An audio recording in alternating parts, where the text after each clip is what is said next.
Salut, bienvenue pour cette nouvelle vidéo. Alors avant de commencer, je voulais te faire un petit mot d'excuse d'abord. C'est pas grand chose, hein, c'est juste que quand j'ai lancé cette chaîne YouTube, je m'étais dit que j'allais te montrer des endroits dans le nord où je fais du vélo.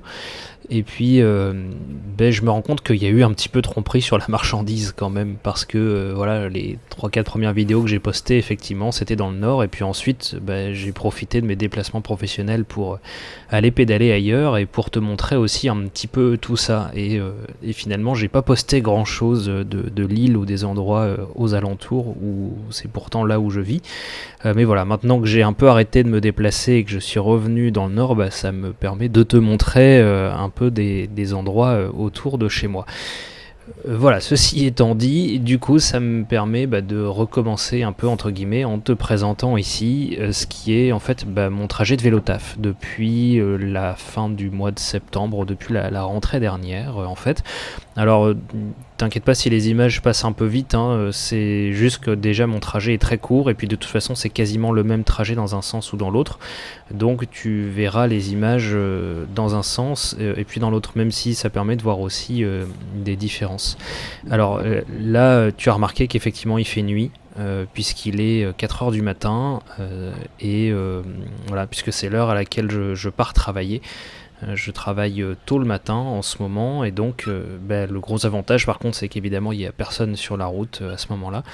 Alors là, tu as vu, on est dans une rue qui est assez large, qui est une zone 30. On verra mieux sur le retour que ça a un peu son importance. Et voilà, donc on est parti du quartier où j'habite, et puis on va aller jusque là où se trouve mon bureau. Alors là, le feu est passé au vert, on l'a pas bien vu, mais il y a un M12 qui permet de passer et de tourner à droite. C'est d'ailleurs un des rares endroits où il y en a un, et c'est assez frustrant, tu vas t'en rendre compte aussi après. Donc là j'ai eu du bol, le feu était vert, donc j'ai pu le passer sans problème. Et voilà, là on est au niveau de la gare Lille-Europe. C'est le seul endroit où je croise quasiment des gens quand je vais bosser le matin, puisque là sur la droite en fait c'est là où les bus Flixbus s'arrêtent, et il y a un bus qui part, alors je sais pas où, mais qui est toujours là à 4h du matin avec les gens qui l'attendent, et c'est un des rares endroits où je croise un peu de la vie quand je pars bosser comme ça à cette heure-là. C'est un trajet vélo taf qui fait 2,5 km, et j'ai tout calculé à pied, en voiture, en transport en commun, en dehors des horaires, hein, vraiment de manière objective, et il se trouve que le vélo est la solution la plus rapide pour le faire. À pied évidemment ça me prendrait plus de temps. En transport en commun, il faudrait que je prenne le tramway, il faudrait que je prenne le métro, il faudrait que je finisse à pied, ça me prendrait un peu plus de 20 minutes, alors que là, en vélo, en fait, je mets un tout petit peu moins de 10 minutes pour le faire. Et en voiture, ça serait plus rapide à cette heure-ci, mais au retour, dès qu'il y a des bouchons, de toute façon, la voiture est perdante, ça c'est sûr. Voilà, on a passé la gare Lille-Europe, alors là, tu vois, il y a un feu vert avec un passage piéton. Le feu ne sert qu'à réguler ce passage piéton. Et ça fait partie des endroits où justement ça manque de M12, ça manque de panneaux de céder le passage. Et là c'est pareil, à cet endroit-là aussi, il n'y a pas de panneau. Alors que tu vois, c'est un carrefour en T, donc pour les cyclistes qui vont tout droit, ce serait pas gênant du tout. Surtout que à cet endroit-là, tu vois, et là on entre sur un grand boulevard qui est en 2x2 voies, où il y a juste une pauvre bande cyclable des deux côtés pour les cyclistes. Et donc quand on se retrouve à l'arrêt au feu rouge, et en fait finalement on démarre en même temps que les voitures, et donc c'est très dangereux, puisqu'évidemment les voitures bourrinent à côté pour aller de l'autre côté du pont le plus rapidement possible. Et d'avoir ce panneau de céder le passage, ça permettrait aux cyclistes de prendre de l'avance sur les voitures qui sont à l'arrêt, et donc du coup potentiellement d'améliorer en fait leur sécurité, puisqu'on pourrait traverser le pont sans avoir les véhicules qui nous frôlent sur le côté. On arrive là à l'autre bout du pont, là c'est un endroit, donc là voilà, je me suis arrêté. Maintenant, à force de faire le trajet, je commence à être plutôt bon et à savoir anticiper en fait le moment où les feux vont passer au vert, et donc en fait à réguler mon allure sur ce trajet-là pour pas bourriner et puis attendre au feu rouge, où finalement je vais ralentir mon rythme de pédalage. Et des fois c'est assez contre-intuitif parce que je vais rouler à 10-12 km/h, mais de toute façon ça me permettra d'arriver au feu vert qui arrive après. On reverra l'aménagement quand il fera jour là, à cet endroit-là, mais donc tu vois, on est quand même sur un endroit où on a 4 voies pour les voitures, sans compter les voies de stationnement, et 2 bandes cyclables. Alors, on est là en période de pré-élection municipale, il y a quelques candidats ici à la mairie de Lille qui ont dit qu'ils voulaient réaménager cet axe-là pour que ce soit plus facile pour les vélos. On n'a pas beaucoup de détails, on a juste eu des cartes un peu floues en disant oui, on va refaire des travaux. Surtout que si tu regardes bien, en fait, au milieu des 2 voies, il y a une espèce d'allée piétonne avec des bancs, avec du bitume qui a été installé là. Alors c'est très joli, il n'y a pas de problème, mais c'est juste que personne n'y va. Parce que c'est au milieu des 2 voies, donc ça veut dire que si tu veux marcher là, il faut prendre le passage piéton, traverser. Dès qu'il y a un carrefour, tu vois, la promenade en fait se termine, donc c'est un espace où on a planté les arbres, mais finalement il s'y passe pas grand chose, quoi. Là on est passé devant le Zénith, là on passe devant le conseil régional, et puis juste avant on est passé aussi devant le nouveau siège de la métropole européenne de Lille, où ils sont en train de construire une piste cyclable pour partir vers l'extérieur, mais je vois pas bien où elle va passer. Et alors là, on va arriver à mon petit plaisir de tous les matins. Je te laisse regarder, tu vas voir. Là, le feu est vert, le feu passe au rouge.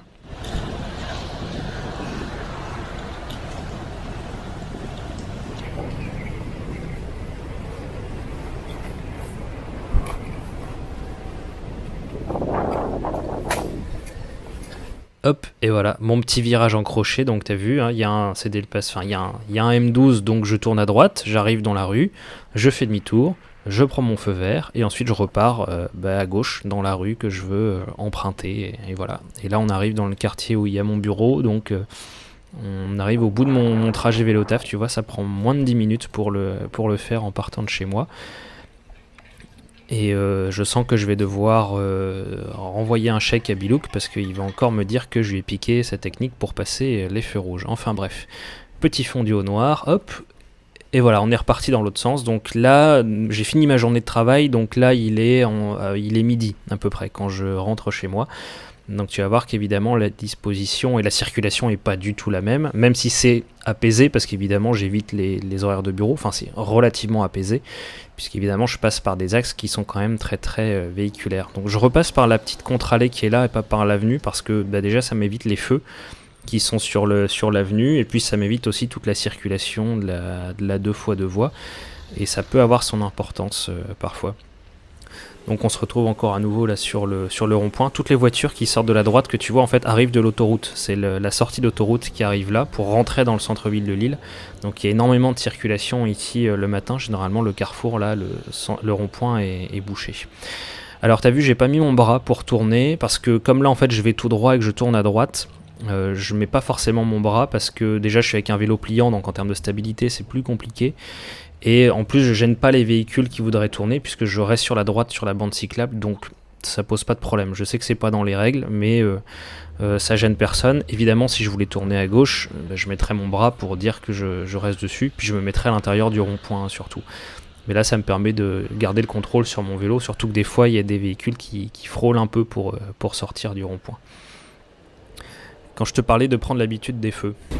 4, 3, 2, 1, 0. Et allez.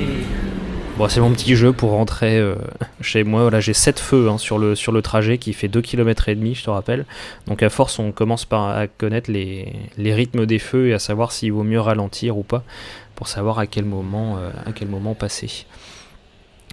On reprend le pont de Flandre. Alors, c'est des endroits que tu avais sûrement déjà un petit peu vus, du coup. Par exemple, te casser, toi. Alors voilà, typiquement un truc qui m'arrive quasiment tous les jours à cet endroit-là, d'avoir un livreur qui va s'arrêter. Alors si tu vas sur Twitter de temps en temps, évidemment c'est des endroits que tu as déjà dû un peu voir, parce que j'ai déjà posté quelques vidéos forcément depuis le mois d'octobre de choses qui me sont passées sur cet axe pendant mes trajets vélo taf, donc tu dois certainement reconnaître des endroits, quoi. Là sont des images que j'avais tournées le 13 février, c'était il y a pas si longtemps que ça. Ça soufflait un peu d'ailleurs à ce moment-là, c'était la période où on avait un peu les tempêtes là. Ça s'entend parfois un peu sur la bande son. Alors là, on va arriver à un endroit, tu vas voir, il y a une piste cyclable sur le côté, mais je la prends pas. Tu vois, là, il y a un panneau de fin de piste. Là, moi, je vais tourner à gauche, voilà. Et là, sur le trottoir, il y a une piste bidirectionnelle qui est dessinée. Je pense que je la prendrai une fois, mais vraiment en respectant toute l'infrastructure pour te montrer pourquoi je ne la prends pas. Dans les grandes lignes, c'est juste que déjà elle est sur le trottoir, donc pour moi c'est de la place prise aux piétons et je trouve que c'est débile comme aménagement. Et en plus de ça, ça m'oblige là en sortant par exemple à céder le passage aux véhicules et c'est très dangereux parce que comme moi je veux aller tout droit, et en fait on se retrouve dans un espèce d'angle mort comme ça, et notamment sur la droite il y a très régulièrement des voitures qui sont garées là alors qu'elles n'ont pas le droit évidemment. Et du coup en fait c'est plus dangereux.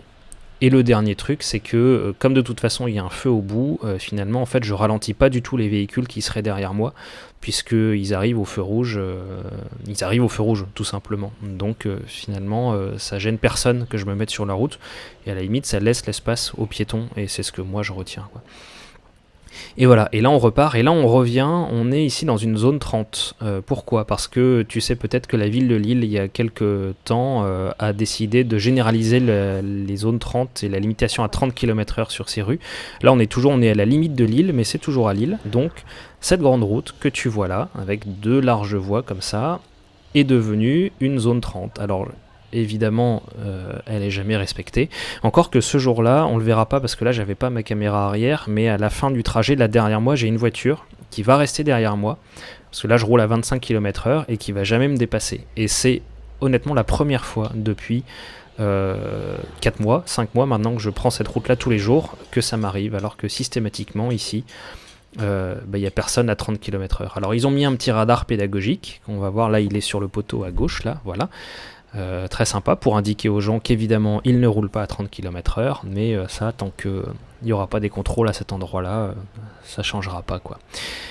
Et voilà ce qui termine cette vidéo de mon trajet vélo taf, puisque là on va bientôt arriver tout près de chez moi.